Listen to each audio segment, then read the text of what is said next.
गाजी। किस्त नंबर 12। उस कर्नल का नाम शंकर था और बाद के औराक में आप पढ़ेंगे कि उस कर्नल की वजह से मुझे कितनी कामयाबियां मिली। मैं क्लब सेक्रेटरी के दफ्तर में गया। वो मुझे लेकर क्लब की बार में सोफे पर बैठे हुए ग्रुप की तरफ ले गया और एक शख्स की तरफ इशारा करके कहा कि वो कर्नल मदन बैठे हुए हैं और उनके करीब जाकर कहा कि सर, ये शख्स दिन को भी आपसे मिलने के लिए आया था। कर्नल ने सवालिया नजरों से मेरी तरफ देखा कि मैं जोशी के रेफरेंस से आपसे मिलने आया हूँ। जोशी का नाम मैंने खुद गढ़ लिया था क्योंकि भारत में नाम के आखिर में जोशी बहुत इस्तेमाल होता है। कर्नल मदन ने चंद लम्हे अपने जहन को कुरेदा और कहा, you mean colonel Joshi of 11 Punjab. मैंने इस बात में सर हिलाया और इतना ही कहा कि मेरी उनसे दूर की रिश्तेदारी है, मैं चोपड़ा हूँ। कर्नल हंसते हुए उठा और बड़ी गर्मजोशी से हाथ मिलाया और कहा कि जोशी और मैं जैसलमेर में इकट्ठे थे। 71 की जंग, मशरिक़ही पाकिस्तान की एक छावनी जहां घमासान का रण पड़ा था। पाकिस्तान और भारत की पंजाब रेजिमेंटों ने दो बदो लड़ते हुए बहादुरी के जौहर दिखाए, जहां दोनों को बहुत ज्यादा नुकसान उठाना पड़ा था। कर्नल ने मुझे बैठने की दावत दी जो मैंने कबूल कर ली और कहा कि आपसे मेरा मिलने का मकसद ये था कि मैं यहाँ दिल्ली में बहुत बोर हो चुका हूँ। खुसूसन शाम गुजारनी तो एक अजाब है, इसीलिए आज दिन को भी आपसे मिलने आया था और अभी भी इसीलिए मिलने आया हूँ कि एक शाम तो साफ सुथरे माहौल में गुजर जाए। कर्नल ने जवाबन कहा, बी माई गेस्ट्स, मैं यहाँ क्लब में ही रहता हूँ और क्लब सेक्रेटरी को बुलाकर कह देता हूँ कि तुम जब भी यहाँ आओ तुमको मेरे मेहमान की हैसियत से ट्रीट करे। इसके साथ ही सरगोशी में कहा कि जब भी अकेले यहाँ आओ तो अपना बिल जरूर अदा कर दिया करना। मैंने कहा, I will and thanks for your hospitality. Colonel ने अपने साथियों से मेरा तारुफ करवाया। उनकी गुफ्तगू का सिलसिला जो मेरी आमद की वजह से टूट गया था फिर से शुरू हो गया और मैं भी बढ़ चढ़कर उसमें हिस्सा लेने लगा। मैं चाहता था कि मेरी ज्यादा से ज्यादा अफसरों से बेतकल्लुफी हो जाए। मैं थोड़ी देर में ही उनमें घुल मिल गया। क्लब में ऑफिसर्स इवनिंग जैकेट्स या इवनिंग सूट पहने आ रहे थे। वहां पर फौजी अफसरों की पहचान जल्दी हो जाती थी। ऑफिसर्स चाहे किसी भी रैंक का हो, बार के दरवाजे दाखिल होते अटेंशन होता है, बिल्कुल उसी तरह जैसे बिना टोपी की सल्यूट किया जाता है। जो इक्का दुक्का सिविलियन आ रहे थे वो सीधे दाखिल हो जाते थे। इस दौरान क्लब के अंदर से ज्यादा बाहर लॉन में रौनक थी। लॉन में दर्जनों कुर्सियां और टेबल रख दी गई थीं। नौजवान ऑफिसर्स और चंद जोड़े वहां बैठे हुए थे। कर्नल मदन ने करीब 1 घंटे के बाद मुझे कार्ड रूम में चलने की दावत दी। मैंने इंतहाई माजरते हुए कहा कि मुझे ताश के खेल में खसूसन ब्रिज खेलना नहीं आता। कर्नल के हमराह उसके 2-3 साथी भी उठ खड़े हुए। ये सब मेजर या कर्नल थे जो बाकी बैठे रहे। मैंने उनसे थोड़ी देर बाद इजाजत ली और लॉन में चला आया। ट्रेनिंग के दौरान मुझे बताया गया था कि कैप्टन और नए मेजर तक के अफसर बहुत मोहतात होते हैं, जबकि मेजर से ऊपर के अफसर एहतियात नहीं करते। अगर इन हाई ब्रास से मेल जोल हो जाए तो फिर कैप्टन और मेजर भी शक नहीं करते। मैं कुछ देर तक हाथ में गिलास लेकर लॉन के एक कोने से दूसरे कोने तक टहलता रहा, फिर वापस अपने होटल चला आया। दिल्ली में बरसात का आगाज हो चुका था। आसमान पर गहरे बादल छाए हुए थे। थोड़ी देर बाद ही बूंदाबांदी शुरू हो गई और फिर यूं घटाएं टूटकर बरसीं कि हर तरफ जल थल हो गई। यहाँ मैं कारीन की नजर एक बात करता चलूं कि भारत में ये जासूसी बिल्कुल असली वाकयात पर मबनी है। ये कोई अफसानी कहानी नहीं और न ही इसमें जेबे दास्ताओं के लिए इजाफा किया गया है। हम 5 अफराद जो जासूसी के लिए पाकिस्तान से भारत आए थे, मिशन की तकमील के लिए आए थे और कोई गैर मामूली इंसान नहीं थे। ये तो एक जज्बा था जिसके तहत हमने इस खतरनाक काम को सरंजाम देने का बीड़ा उठाया था और खुद वॉलंटियर किया था। भारत में कामयाबियों के साथ साथ हमें कुछ नाकामियों का भी सामना करना पड़ा था, जिनका जिक्र बाद की कस्तों में आएगा। दिल्ली में आशा से मिलना, सर्विसेज क्लब में कर्नल शंकर और मदन से मिलना, मेरे साथियों का वहां के सिविलियन मुलाजिमीन की दफ्तरी और घरेलू हालात की छानबीन, और इसके अलावा हमारी दूसरी भाग दौड़ का सिर्फ एक मकसद था कि हम न सिर्फ हेडक्वार्टर में दाखिल हो सकें बल्कि वहां पर राब्ते बढ़ाकर अहम मालूमात हासिल कर सकें। अगर एक में नाकामी हो तो फिर दूसरा रास्ता तलाश करने की बजाय मेरी हिकमत अमली ये थी कि दुश्मन पर चारों तरफ से हमला कर दो। इससे न सिर्फ वक्त की बचत होती है बल्कि दुश्मन का कोई वीक पॉइंट भी मिलने का इम्कान होता है। हमें ताज़ा तरीन और उसका तसलसल रखने की ज़रूरत थी और इसके लिए हम चंद नहीं सैकड़ों राब्ते तलाश करने के लिए तैयार थे, चाहे वो आला हों या कमतर। हम अपने मकासद के हुसूल के लिए इंतहाई बुलंदी और इंतहाई पस्ती में भी गिरने के लिए तैयार थे। इसे आप जुनून कह लें या सुखरूत ए ढाका में लगे जख्मों का दर्द कि हम हर खतरे से बेपरवाह होकर अपने मकासद के हुसूल के लिए कोशां थे। अगला दिन बारिश की नजर हो गया और अगला दिन भी सर्विसेज क्लब में गुजरा, लेकिन कोई कामयाबी न मिली। कर्नल शंकर भी मुझसे काफी मुहतात हो गया था। उसके पास भी 2-3 बार बैठा मगर बेसूद। हाँ, जब उसके पास से उठता तो वो दोबारा मिलने का जरूर कहता। उसके मुहतात रवैये की वजह से मैंने कभी भी उससे हेडक्वार्टर के मुतल्लिक बात नहीं की। एक रोज शाम 7 बजे उसके पास गया तो वो अपने कमरे में था। मैंने दरवाजा नॉक किया तो बैटमैन ने उसे बताया और मुझे सिटिंग रूम में बिठा दिया गया। कर्नल शंकर के पास 2 कमरे थे, बेडरूम और सिटिंग रूम। थोड़ी देर बाद कर्नल वर्दी पहने बेडरूम से बाहर आया। उसके हाथ में ब्रीफ केस था। उसने कहा कि अर्जेंट मीटिंग के लिए हेडक्वार्टर जा रहा था, इसलिए वो मेरा साथ नहीं दे सकेगा। मैं सोच रहा था कि उस ब्रीफ केस में न जाने कैसी कीमती फाइलें होंगी। इतनी मुख्तसर सी बात के बाद हम दोनों बाहर आ गए। पार्किंग में एक हिंदुस्तानी गाड़ी भारतीय नंबर प्लेट के साथ खड़ी थी। कर्नल ने हाथ मिलाया और तेजी से कार स्टार्ट करके चला गया। अगर मुझे पहले इस सूरत हाल का इल्म होता तो मैं अपने साथियों के साथ मिलकर उस ब्रीफ केस के हुसूल के लिए कुछ कर गुजरता, चाहे कर्नल को खत्म ही क्यों न करना पड़ता। लेकिन अब ये बेसूद था। उस ब्रीफ केस के हुसूल के लिए मुझे शेर की ताकत के साथ लोमड़ी की चालाकी को भी इस्तेमाल करना था। मैंने इरादा किया कि कर्नल के बैटमैन को फांसने की कोशिश करूंगा। मैं इन चंद दिनों में अपने साथियों से भी मिला। वो सब अपनी अपनी कोशिशों में मसरूफ थे, लेकिन अभी तक कोई खातिर ख्वाह कामयाबी न मिली थी। हमने हिसाब लगाया कि जितने कम अरसे में हमने अहमदनगर की फाइलें पाकिस्तान भिजवाई थीं, उस बड़ी कामयाबी की वजह से हमारे सीनियर्स हमारे लिए खासा बुलंद इमेज बना चुके होंगे। कॉन्टैक्ट की आमद में भी अब कम वक्त रह गया था। फाइलों के हासिल होने पर हमें अपने सीनियर्स के रद्दे अमल देखने की ख्वाहिश थी। मैं चाहता था कि इस बार भी अपने कॉन्टैक्ट के जरिए खासा माल भेजूं। इसके लिए कर्नल शंकर के बैटमैन को टटोलना चाहता था। अगर वो हाथ नहीं आता तो फिर घी तो निकालना ही था, चाहे टेढ़ी उंगली से निकालना पड़े। इसी दौरान आशा का फोन आया। उसने कहा कि शाम 4 बजे मैं उसे अकबर होटल में मिलूं। मैं 4 बजे अकबर होटल चला गया। कॉफी शॉप में आशा एक खूबसूरत जवान के साथ बैठी थी। मैं अभी इसी शशोपंज में ही था कि आशा ने इशारे से मुझे अपने टेबल पर आने को कहा और फिर उस जवान से मेरा तारुफ करवाया। वो MES के एक ब्रिगेडियर का लड़का था और ज़ेरे तालीम था। आशा ने या तो मेरा कुर्ब हासिल करने के लिए, मुझे जलाने के लिए, या फिर अपने शौहर के किसी ठेके के सिलसिले की एक कड़ी के तौर पर यह सब किया था। वो जवान फोन करने के लिए एक तरफ गया तो जो आशा ने मुझे बताया उससे मेरा दूसरा ख्याल दुरुस्त निकला। उस जवान का आशा से मिलना एक ठेके का हिस्सा था। मैं उनके टेबल पर करीब 30 मिनट बैठा रहा। इस दौरान कभी आशा उस जवान के करीब होकर उससे सरगोशी में बात करती और कभी बेतकल्लुफी से मेरा हाथ अपने हाथ में ले लेती और उस जवान से मेरे चाय के कारोबार का बढ़ा चढ़ा कर बयान करती। कभी मुझे उसकी शह खर्चियों का बताती। मुझे बहुत जल्दी ये महसूस हो गया कि आशा का मुझे बुलाने का मकसद एक तीर से 2 शिकार करना था। वो हम दोनों में रकीबाना जज्बात पैदा करना चाहती थी ताकि हम दोनों से अपने मकासद पूरे कर सके। आशा से जल्द मिलने का वादा करके मैं उनके टेबल से उठ गया। आशा ने तारुफ के बाद बहुत जल्द मुझे अपनी निजी जिंदगी का अहवाल बताया था। ये जरूर उसकी जोजाना जिंदगी की महरूमियां थीं और उसके शौहर का उसे ठेकों के लिए इस्तेमाल करना था।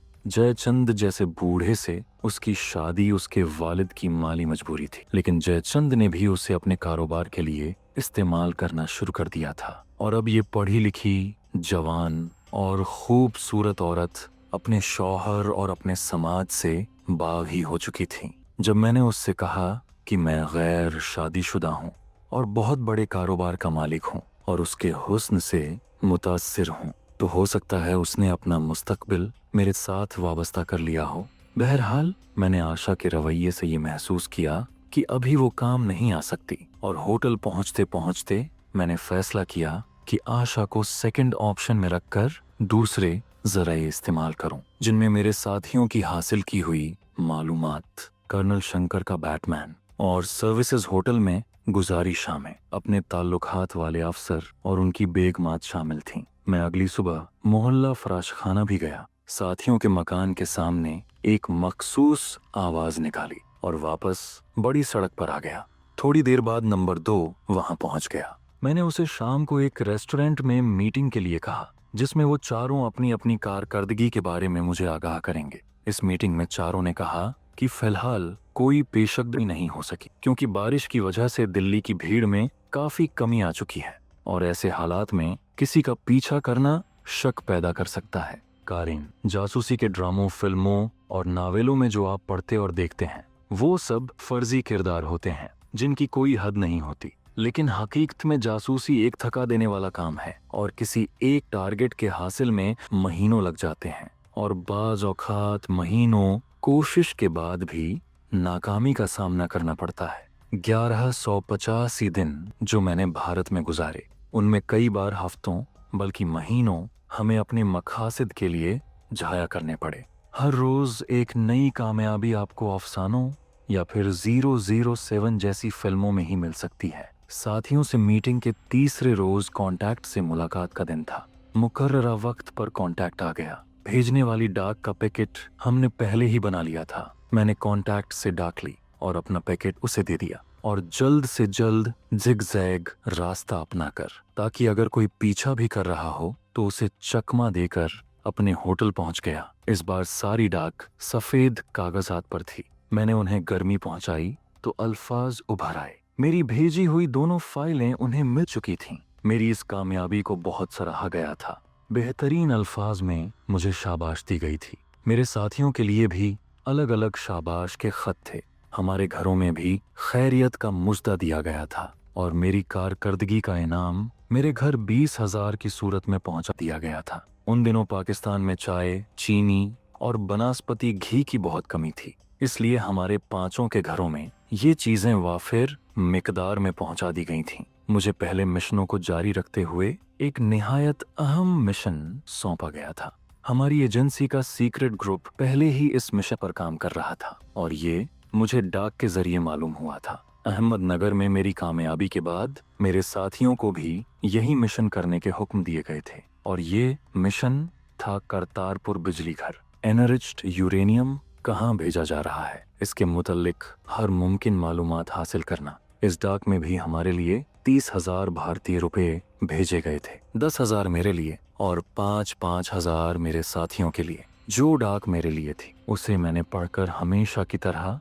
नजर ए आतिश कर दिया। फाइलों की फिल्म भी छाया कर दी और साथियों की डाक और रुपए उनके हवाले कर दिए। जब उन्होंने अपनी डाक पढ़ ली तो मैंने उनसे उनकी डाकें लेकर जला दी, क्योंकि हम किसी भी सूरत कोई भी खतरा मोल लेने के लिए तैयार नहीं थे। मुझे एहसास हो रहा था कि अहमदनगर में मेरी कामयाबी के बाद मेरे सीनियर्स ने मुझसे बहुत सी तवक्कुआत वाबस्ता कर ली थी और इसीलिए करतारपुर का मिशन भी मुझे सौंपा गया। तरबेला में मुलाजमत के दौरान मुझे इतना तो मालूम हो गया था कि करतारपुर का बिजली घर बिजली पैदा करने के अलावा कुछ और भी तैयार कर रहा है, लेकिन न्यूक्लियर एनर्जी के मुतल्लिक मेरी मालूमात सिफर थीं। लिहाजा मैंने दिल्ली के बुक स्टॉल से न्यूक्लियर एनर्जी पर इब्तिदाई मालूमात वाली किताबें खरीद लीं और जो ज्यादा पेचीदा मालूमात रखती थीं उन्हें फारिग वक्त में पढ़ना शुरू कर दिया, ताकि जब मैं इस मिशन पर जाऊं तो न्यूक्लियर एनर्जी के मुतालिक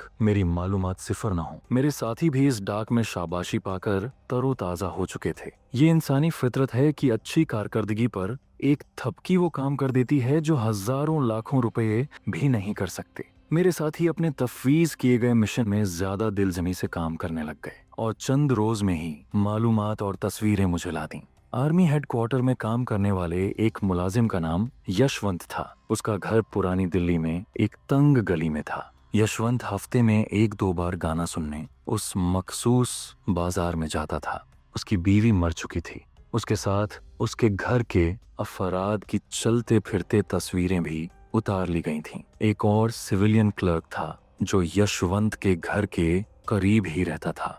वो जवान और गैर शादीशुदा था और यशवंत की बड़ी बेटी से उसका अफेयर चल रहा था। उसका नाम मधोक था। उस क्लर्क की यशवंत की बेटी के साथ भी एक तस्वीर उतार ली गई। लड़की का नाम शांति था। आर्मी हेडक्वार्टर के दो सफाई करने वाले मुलाजिमों की तस्वीरें भी उतार ली गई थीं। ये दोनों ईसाई थे और उनके घरों के एड्रेस भी मालूम कर लिए गए थे। मेरे साथियों के इस होमवर्क की वजह से हमें हेडक्वार्टर में दाखिल होने के रास्ते नजर आ रहे थे। चूंकि ये काम मेरे साथियों ने किया था, लिहाजा मैंने इरादा किया कि आइंदा की प्लानिंग में उनको भी साथ शामिल किया करूंगा। मुझे ये एहसास हो रहा था कि बतौर ग्रुप लीडर वो मुझसे खुलकर बातचीत नहीं कर पा रहे थे। ये तो फौजी डिसिप्लिन का हिस्सा था कि वो मेरा हुक्म बिला चौचरा मानने पर मजबूर थे, वरना दुश्मन मुल्क में आकर अगर वो मेरा हुक्म न मानते तो मैं उनका क्या बिगाड़ सकता था। मुझे उनसे बड़ी हिकमत अमली से काम लेना पड़ता था, लेकिन अब वो वक्त आ गया था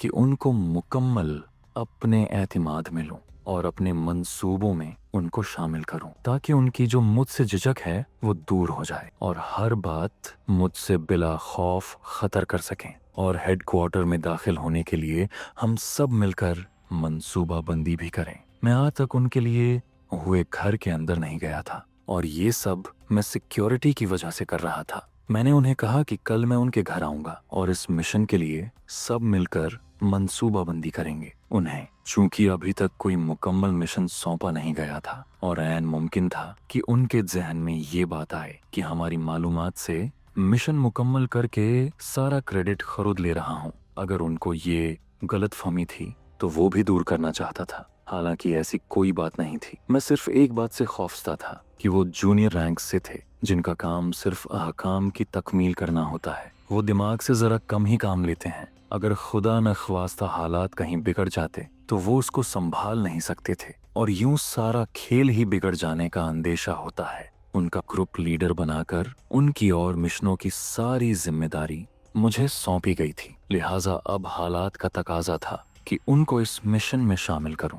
अगली शाम मैं हस्बे वादा उनके घर गया। वहां इस मिशन का तफसीली जायजा लिया गया और फैसला हुआ कि 2 स्वीपर्स को मेरे 2 साथी अलग अलग हैंडल करेंगे और सुपरिंटेंडेंट यशवंत के बारे में मालूमात लेंगे कि वो किस बालाखाने पर जाता है। यशवंत के मुतल्लिक मालूमात मिलने पर उसे मैं हैंडल करूंगा। ये फैसला होने पर सब मुतमईन थे। मैं स्वीपर्स को हैंडल करने वाले साथियों को मजीद हिदायतें दी और रात का खाना खाने के बाद वापस लौट आया। अगली 3 शामें मैंने अशोका और अकबर होटल में गुजारी और चौथे दिन के 10 बजे मैं कर्नल शंकर के कमरे सर्विसेज क्लब चला गया।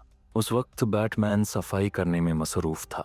उसने ये बताकर कि कर्नल साहब ड्यूटी पर गए हैं, मुझे बाहर ही से रुखसत करना चाहा। मुझे और कुछ न सूझा तो उससे पानी मांगा और कहा कि सर, मेरा सिर बहुत दर्द कर रहा है, अगर एस्पिरिन हो तो पानी के साथ 2 गोलियां भी दे दे। बैटमैन ने मुझे सिटिंग रूम में बिठाया। एस्पिरिन और पानी लाने के बाद मैंने उसका नाम पूछा तो उसने अब्दुल करीम बताया और कहा कि वो कर्नल साहब के साथ पिछले 8 महीने से हैं। मैंने कहा, अब्दुल करीम, अपने मुतल्लिक कुछ और बताओ। मैं सिर दर्द के बहाने कुर्सी पर नींद दराज हो गया। अब्दुल करीम ने बोलना शुरू कर दिया, साहब, मैं 4 साल से भारतीय फौज में हूँ। मैं हूँ तो इन्फेंट्री में, मगर ज्यादा अरसा मुख्तलिफ ऑफिसर्स का बैटमैन ही रहा हूँ। कर्नल साहब के पास आने से पहले मैं आगरा छावनी में एक मेजर साहब का बैटमैन था। कर्नल साहब की सख्त तबीयत की वजह से न तो वो किसी से मुतमईन होते हैं और न ही कोई उनका बैटमैन बनने पर राजी होता है। जब से मैं यहाँ आया हूँ कर्नल साहब की भरपूर खिदमत कर रहा हूँ, लेकिन हर रोज मुझे गालियों से नवाजा जाता है।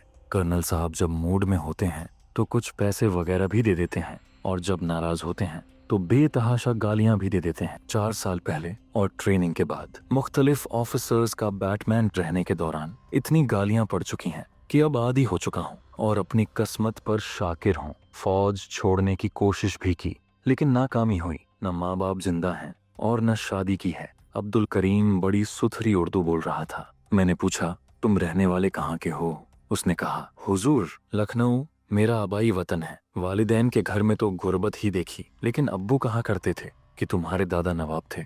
वालिद मरहूम ने भी खानदानी रिवायतों को बरकरार रखते हुए, अपनी वजहदारी का भरम रखते हुए, जो थोड़ी बहुत जायदाद, जमीन और रहाइश थी वो सब रहन रखते रहे, बाद में बेच डाली। जब मैंने घर में होश संभाला तो गुर्बत देखी।